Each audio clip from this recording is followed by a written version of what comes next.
नमस्ते दोस्तों, आज हम बात करने वाले हैं एक ऐसी एक्शन मूवी जो फैंटेसी से भरी और यह फिल्म है क्लैश ऑफ टाइटन। मूवी की शुरुआत होती है बहुत समय पहले। पावरफुल टाइटन्स का राज होता है, पर जल्द ही इनका राज खत्म हो जाता है क्योंकि इनके बच्चों ने पेरेंट्स को हराने के लिए एक क्रैकन नाम का मॉन्स्टर बनाया होता है और इस जंग में जो जीतेगा वह देवता कहलाएगा और इनका लीडर होता है जियूस जो स्वर्ग में राज करता है। लेकिन इसके भाई हेडिस को नर्क मिला होता है और वह वहाँ राज करता है, पर वह वहाँ खुश नहीं होता और वक्त के साथ साथ वह अपनी एक इमेज बना लेता है ताकि लोग उसकी पूजा करें। और जैसे जैसे लोग विकसित होते गए वह अपने बनाने वालों पर ही शक करने लगे और इनमें से कुछ लोग देवी देवताओं के खिलाफ चले गए। इसके बाद समंदर में एक कॉफिन है जिसे एक मछुआरा अपने शिप में ले आता है। उस कॉफिन में उसे एक औरत की डेड बॉडी और एक बच्चा मिलता है। इस बच्चे को अपना बच्चा समझ के मछुआरा उसे पालता है। वह बड़ा होकर अपने पिता की तरह एक मछुआरा बनता है और इसका नाम है पर्शियस। ये लोग एगर सिटी के पास आ जाते हैं। वहाँ एक बहुत बड़ा ज्यूस का स्टैचू है और थोड़ी देर बाद उन्हें एक अंदेशा हो जाता है कि यहाँ कुछ तो गलत हो रहा है क्योंकि कुछ आर्मी के सोल्जर्स इस मूर्ति को तोड़कर गिरा देते हैं। तभी अचानक आसमान काला पड़ने लगता है और समंदर से खतरनाक क्रिएचर निकलने लगते हैं और वे इन लोगों पर अटैक करने लगते हैं जिन्होंने उनके देवता का अपमान किया है और वे क्रिएचर एक एक कर एक जगह जुड़ने लगते हैं। हेडिस में ट्रांसफॉर्म हो जाते हैं जिसकी नजर इन मछुआरों पर पड़ती है और वह उनकी बोट पर हमला करते हुए समंदर में लौट जाता है। इस हमले में पर्सियस तो बच जाता है पर उसका पूरा परिवार उस बोट में फंस जाता है और पर्सियस उन्हें बचाने की पूरी कोशिश करता है पर वह उन्हें नहीं बचा पाता और वह समंदर से बाहर आकर रोने लगता है। ऊपर स्वर्ग में जब ज्यूस को पता चलता है कि इंसान देवताओं के खिलाफ हो गए हैं तो वह गुस्से से आग बबूला हो जाता है। तभी हेडिस भी ओलिपस आ जाता है और ज्यूस को मनाने की कोशिश करता है कि इंसानों से इसका बदला लेना चाहिए। आप मुझे इसकी इजाजत दे तो मैं ऑर्गोन के लोगों को इसकी सजा देना चाहूँगा। पोलो मना कर देता है कि हमें अमर रहने के लिए इंसानों के प्रेयर्स की जरूरत है, पर ज्यूस पूरी तरह से हेडिस की बातों से सहमत है कि इंसानों को डराने की जरूरत है ताकि उन्हें देवताओं के प्यार की अहमियत समझ आ सके। इधर धरती पर पर्सियस को एर्गस के आर्मी सोल्जर्स पकड़ लेते हैं और पर्सियस को राजा के महल में ले आते हैं और एक सोल्जर राजा कैफियस को बताता है कि हमारा मिशन कामयाब हुआ, हमने उस मूर्ति को तोड़कर गिरा दिया है। सभी लोग इसे देवताओं की हार समझ अपने जीत का जश्न मनाने लगते हैं। राजा कैफियस कहता है कि अब नया दौर शुरू हो चुका है जहां देवता अब हमारी किस्मत तय नहीं करेंगे। तभी राजा की बेटी एंड्रोमिटा उन्हें आगाह करती है कि देवताओं को नाराज करने का अंजाम बुरा होगा क्योंकि यह देवताओं पर विश्वास करती है। तभी उसकी माँ उस पर हंसने लगती है क्योंकि रानी खुद को ही देवता समझने लगी है। तभी अंधेरा होने लगता है और एक काला धुआं बीच में जमा होकर लोगों को अपने अंदर खींचने लगता है, लेकिन पर्सियस किसी तरह से बच जाता है और तभी उस धुएं में से हेडिस निकल आता है और रानी के अंदर से उसकी जान खींच लेता है। फिर वह देवता बताता है कि वह अगले 10 दिनों में शहर पर क्रैकन को छोड़ देगा, जिससे बचने का एक ही रास्ता है कि तुम्हें तुम्हारी प्रिंसेस को क्रैकन के हवाले करना होगा। यह देवताओं को नाराज करने की एक कुर्बानी है और जाते जाते हेडिस सबको बता जाता है कि पर्सियस ज्यूस का बेटा है, उसी देवता का जिसकी वजह से तुम पर तबाही आने वाली है। सोल्जर तुरंत पर्सियस को बंदी बना लेते हैं और उससे उगलवाने की कोशिश करते हैं कि इस श्राप से बचने का तरीका क्या है, लेकिन पर्सियस को भी इन लोगों की तरह कुछ भी पता नहीं होता है। फिर कुछ समय बाद पर्सियस से मिलने एक लेडी आती है जिसका नाम आयो है और यह पर्सियस के बारे में सब कुछ जानती है। यह पर्सियस को बताती है कि तुम आधे देवता और आधे इंसान हो। यह बताती है कि तुम्हारे जन्म से पहले राजा एक्रिसियस ने देवताओं के खिलाफ जंग छेड़ दी थी, पर उसकी आर्मी को तबाह करने के बजाय ज्यूस ने उसे सजा देने का दूसरा तरीका चुना और राजा एक्रिसियस का रूप लेकर वह रानी के पास आया और रानी को नहीं पता था कि वह ज्यूस है। जब तक एक्रिसियस वहां आया तब तक बहुत देर हो चुकी थी। एक्रिसियस रानी और उसके बच्चे को निकाल फेंकने का आदेश देता है और कॉफिन को फेंकने से पहले ही ज्यूस उस पर बिजली गिरा देता है और एक्रिसियस एक मॉन्स्टर में हमेशा के लिए बदल जाता है। आयो बताती है कि तुम्हारी पावर ही आधे देवता यानी कि डेमिगॉड्स की है, इसीलिए तुम क्रैकन को मार सकते हो और अगर क्रैकन मरता है तो हैडिस भी कमजोर हो जाएगा क्योंकि क्रैकन को हैडिस की बॉडी से ही बनाया गया है। प्रीसियस समझ जाता है कि हैडिस से अपने फैमिली का बदला लेने का यही सही मौका है, इसलिए प्रीसियस भी इन सोल्जर्स में शामिल हो जाता है। इसके बाद ये लोग स्टेजियन विचेस के पास आते हैं जिन्हें हर चीज के बारे में जानकारी है ताकि यह पता लगा सके कि क्रैकन को कैसे मारना है। इधर हैडिस एक्रिसियस के पास आता है और उसे बताता है कि ज्यूस का बेटा अभी भी जिंदा है। फिर हैडिस उसे कुछ पावर्स देता है और उससे प्रॉमिस करता है कि अगर तुमने ज्यूस के बेटे को मार दिया तो मैं भी ज्यूस को मार दूंगा। इधर प्रीसियस को जंगल में एक जादुई हथियार मिलता है जिसे ज्यूस ने भेजा था परसियस के लिए, लेकिन वह इसे लेने से इनकार करता है क्योंकि इन्हीं देवताओं की वजह से उसकी फैमिली मारी गई थी। इसके बाद उसे जंगल में कुछ स्पेशल घोड़े मिलते हैं। तभी एक जाइंट ब्लैक हॉर्स उसके पास आता है और आयो बताती है कि उसका नाम पैगेसस है जिसे देवताओं ने तुम्हारी मदद के लिए भेजा है ताकि तुम क्रैकन को मार पाओ। लेकिन तभी ने एक चीख सुनाई देती है जो एक सोल्जर की होती है। एक्रिसियस वहां आ चुका था और वह प्रीसियस के आते ही उस पर हमला करता है। प्रीसियस उससे लड़ने की कोशिश करता है पर यह बहुत पावरफुल है और यह प्रीसियस के हाथ पर काट लेता है। भी वहाँ दूसरे सिपाही भी आ जाते हैं लेकिन एक्रिसियस इन्हें इजीली मारकर फिर से प्रीसियस को पकड़ लेता है। तभी दूसरा सिपाही उसका हाथ काट देता है और एक्रिसियस वहां से भागने की कोशिश करता है पर कुछ सोल्जर उसे पकड़ लेते हैं। पर तभी जमीन के नीचे से कुछ हलचल होने लगती है और मौका मिलते ही एक्रिसियस वहां से भाग जाता है और जमीन के नीचे से विशालकाय बिच्छू निकलने लगते हैं।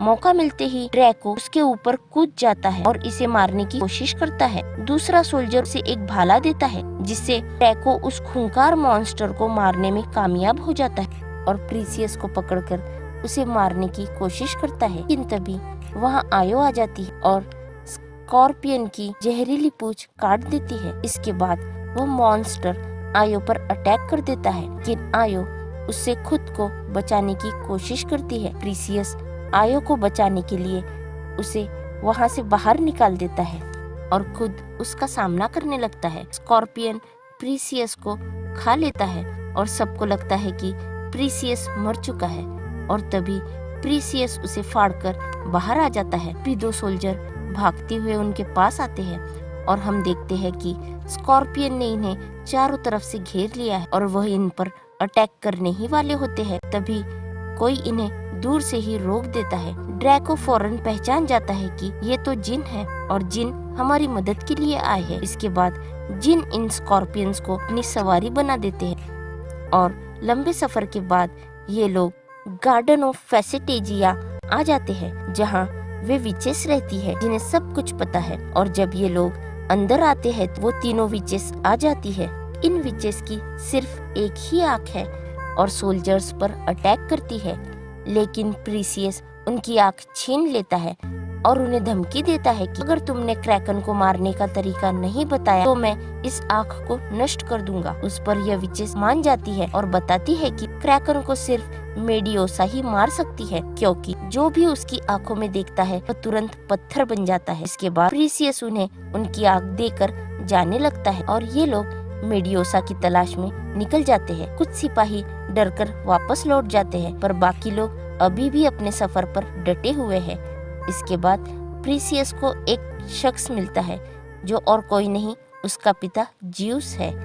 वह प्रीसियस को कहता है कि तरह तुम कभी भी ज्यूस को नहीं मार सकते, ना ही हैडिस से बदला ले सकते हो। इसीलिए ज्यूस उससे कहते हैं कि तुम भी बाकी देवताओं की तरह स्वर्ग में रहो। और प्रीसियस मना कर देता है, कहता है कि मैं बाकी इंसानों की तरह जीऊंगा और इन्हीं की तरह मरूंगा। उस नहीं चाहते कि उनका बेटा हारे, इसलिए वे उसे एक गोल्डन कॉइन देते हैं ताकि वो मेडियोसा तक पहुंच सके क्योंकि वहां जाने की एक कीमत होती है। इसके बाद ये लोग भूतिया नदी के पास आते हैं और प्रीसियस वह कॉइन निकालता है और जिन उसे नदी में डाल देता है और जल्द ही उनके पास एक बोट आ जाती है जिसमें बैठकर ये लोग अपनी मंजिल तक आ जाते हैं। मेड्यूसा का ठिकाना मिल जाता है। सोल्जर्स अंदर चले जाते हैं पर आयो बाहर ही रहती है। अंदर इन्हें लावा और कुछ पत्थर के स्टैचू मिलते हैं। इसके बाद इन्हें एक औरत के हंसने की आवाज आती है। ये समझ जाते हैं कि मेड्यूसा आसपास है। तभी कई सारे एरोस से इन पर अटैक होने लगता है और कई सोल्जर्स लावा में गिर जाते हैं। पर पर्सियस जिन को पकड़ लेता है। पर्सियस भी खुद को और जिन को बचा लेता है। पर तभी मेड्यूसा एक सोल्जर के सामने आ जाती है जिसकी ओर देखते ही वो पत्थर में बदल जाता है। पर्सियस और जिन तीरों से बचते हुए अंदर भागते हैं पर मेड्यूसा अपने शिकार को ढूंढ रही है। पर्सियस कहता है कि मैं इसे चकमा देकर बाहर लाता हूँ और तुम मौका मिलते ही इस पर अटैक कर देना। मेड्यूसा अपने शिकार का पीछा करने लगती है और बाकी लोग भी परफेक्ट टाइमिंग का वेट कर रहे हैं। पर्सियस इसे जिन के पास ले आता है। जिन उसका सिर काटने की कोशिश करता है पर वो चूक जाता है और मेड्यूसा उसे जकड़ लेती है और उसे पत्थर में बदलने लगती है। पर जिन पर इसका कोई असर नहीं होता। जिन मेड्यूसा पर हंसता है और खुद को उड़ा देता है। इससे पहले मेड्यूसा रिकवर हो तभी ड्रैको एक नुकीले पत्थर को लेकर उसकी पूंछ पर गिर जाता है। तभी मेड्यूसा गुस्से में मुड़कर ड्रैको की ओर देखती है जिससे ड्रैको मुस्कुराते हुए पत्थर में बदल जाता है, जिससे पर्सियस को मौका मिल जाता है और वह अपनी शील्ड में देखकर मेड्यूसा पर फाइनल अटैक कर देता है और अंदर से सिर्फ पर्सियस ही बाहर आता है। तभी एक्रिसियस आयो को मार देता है।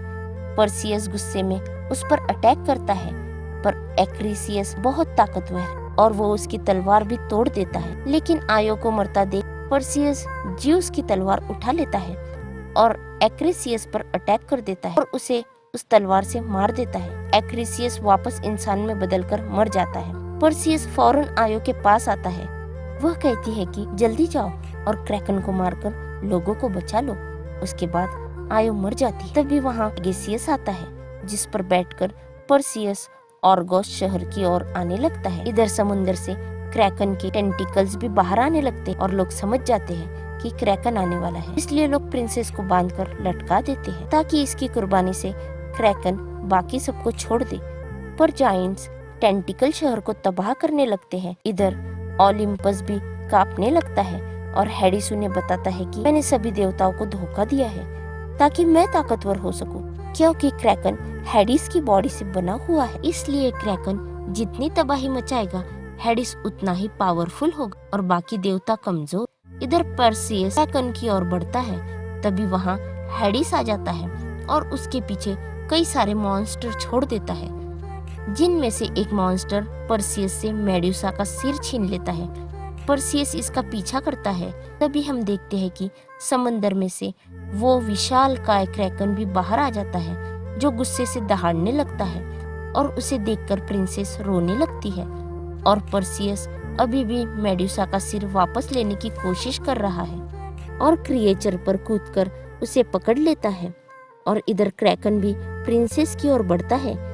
इधर पर्सियस भी मेड्यूसा का सिर लेकर प्रिंसेस की ओर बढ़ता है और फिर क्रैकन के सामने आकर मेड्यूसा का सिर निकालकर क्रैकन के सामने कर देता है। क्रैकन खुद को बचाने के लिए दहाड़ता है। उसकी बॉडी धीरे धीरे जमने लगती है और आखिरकार वह टूटकर गिरने लगता है, जिससे प्रिंसेस भी पानी में गिर जाती है और क्रैकन के टुकड़े भी उसके पीछे गिरने लगते हैं। इधर पर्सियस के सामने हेडिस आ जाता है और उसे मारने की कोशिश करता है, पर पर्सियस जूस की तलवार से उस पर अटैक कर देता है, जिससे हेडिस वापस से नर्क में चला जाता है और फिर पर्सियस पानी में कूदकर प्रिंसेस को बचा लेता है। प्रिंसेस एंड्रोमेडा पर्सियस से शादी करने को कहती है क्योंकि उसने उसकी जान बचाई है, पर पर्सियस मना कर देता है क्योंकि उसे राजा बनने की कोई इच्छा नहीं है। कुछ टाइम के बाद वहाँ ज्यूस आते हैं और स्वर्ग को बचाने के लिए वह इनाम के रूप में पर्सियस को आयो को वापस जिंदा करके लौटा देते हैं ताकि बची हुई बाकी सारी जिंदगी वह उसके साथ प्यार से बिता सके। और इसी के साथ यह मूवी खत्म हो जाती है।